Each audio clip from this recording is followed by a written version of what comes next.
We are back with Heidi Voigt, taking you home. Good to see you again. Yeah, good to see you. All right, 3 favorite letters of the alphabet. They're all one, P. Yeah, the 3 P's of real estate. What are we talking about here? Well, these are my own, and I mean, you can look up all sorts of different things, but these are kind of the old hat I go to when I'm visiting with the with sellers and let's say they're anticipating putting their house on the market and or they've been on the market. I always go back to the 3 P's, and that's going to be price, presentation, and patience. Okay.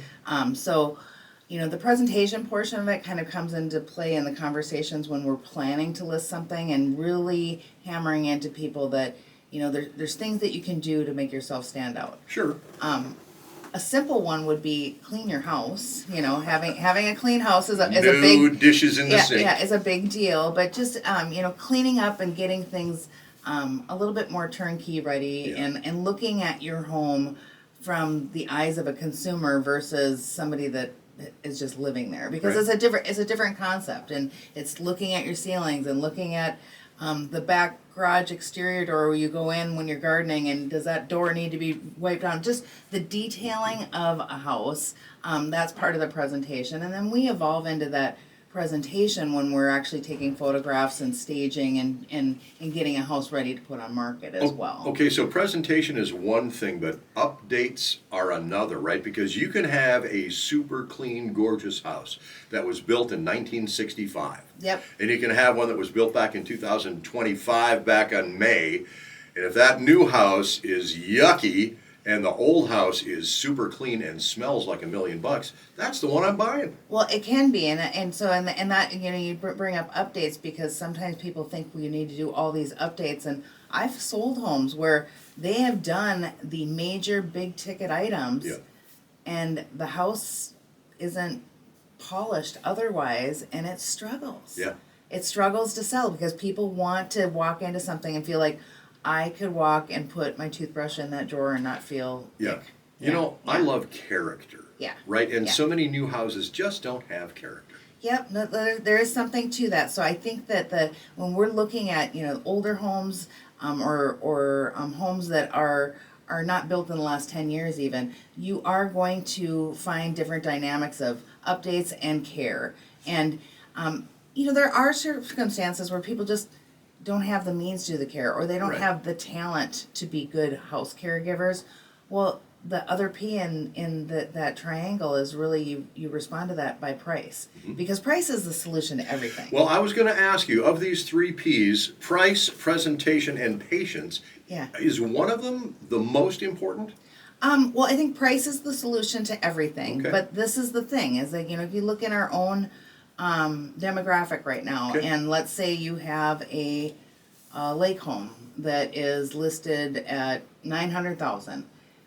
Your buyer pool for that exists, Yep. but it's going to be smaller than some of the other buyer pools. Sure. So you don't value that house lower just because you're in a hurry. You value that house at what it is, or maybe even slightly under, and then you have to be patient and wait for the person that exists within your buyer pool to show up. So price/patience. Yeah. Well, it is. Yeah. But whenever people are losing patience, I'll say, okay, if we're losing patience, we got to change our presentation or our price, and vice versa. If you're just looking at that whole scenario, going, Yeah. okay, which one of these do we have control to address? Right. And then you make your decisions based on that. When you sit down and talk with folks about these 3 P's, which one is the hardest for them to maybe deal with? Oh, my house is worth this much money.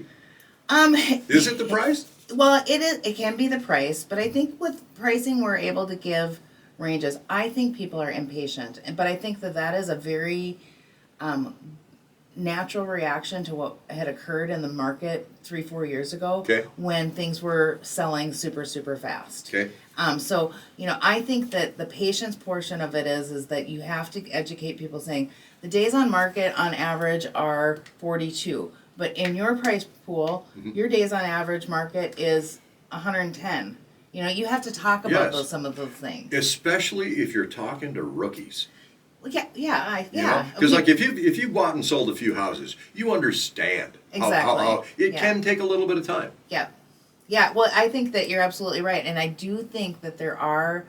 I mean, every year there's a handful of people that you're meeting with, and they've been in their house for 30 years. So the education piece of that is huge. They know a lot about life, but they might not know a lot about selling that specific home. And then also, if you start looking at demographics, like myself, I am getting out of the portion of my life where I like to take on that old character-filled house and renovate it myself. Right now, I'm at the stage where, hey, I'd rather hire somebody and come home and have it all done. Yeah, no, Right? and there are, you're talking about a whole nother topic of diving into something where you can make it into something that it isn't, or make it better than what it was. Yeah.